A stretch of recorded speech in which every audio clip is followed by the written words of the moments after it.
Staying with politics, Iowa Governor Terry Branstad holds a very unique place in American history. A couple of weeks ago, I sat down with him at his office in Des Moines to discuss that topic. But that interview quickly turned to Branstad's close friendship with a South Dakota political legend. 69-year-old Terry Branstad has spent nearly one-third of his life as the governor of the state of Iowa.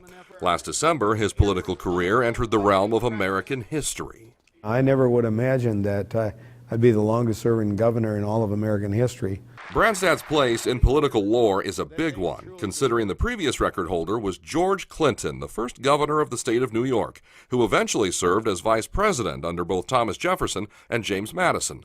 Clinton was New York's governor for 21 years. Well, I'm now in my 22nd year, so last December I broke his record. And to think it lasted for over 200 years. And there's only 13 states that don't have term limits, so it's going to be a hard one to do. By the time he finishes this term, Branstad will have been Iowa's governor for 24 years, and he's not ruling out another run in 2018. It's very humbling that people would have that kind of trust in me to make the tough decisions that governors have to make. As we talked about his time in office, Branstad reflected on a specific date, April 19, 1993.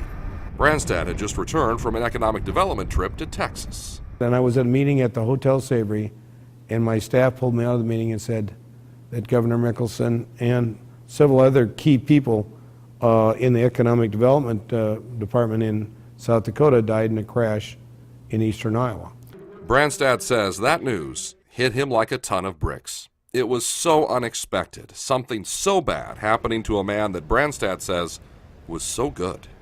Great guy, a wonderful governor. I've served with a lot of good governors, but he was one of the best. The airplane Governor Mickelson was on encountered problems while flying back to pier from Cincinnati on an economic development trip. It crashed 10 miles south of the airport in Dubuque, Iowa.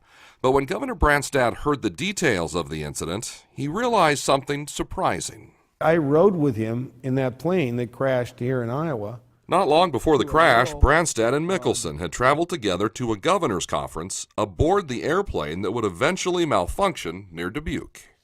He flew down from pier and stopped and picked me up in Des Moines, and we went to Raleigh, North Carolina and back. Terry Branstad realizes if circumstances had been different, he could have been aboard that plane when it failed. For that, he is lucky, but it's clear that nearly 23 years later, he still mourns for the loss of his friend. He says what brings a smile to his face is when he thinks about a story George Mickelson told him once about how being governor isn't always what it seems. So he stopped at a gas station in the middle of the night and goes up to pay for the gas, pumps his own gas, and a kid working there says, "Well, what's your license plate number?" He says, "Number 1. Well, says, "How'd you get that?" He said, "Oh, just lucky, I guess." So Governor Mickelson wasn't going to tell him he was the governor if he didn't recognize him. Branstad says he and Mickelson shared the same belief of being close to the people and really listening to what they had to say. Iowa has 99 counties, and Governor Branstad visits each of them every year.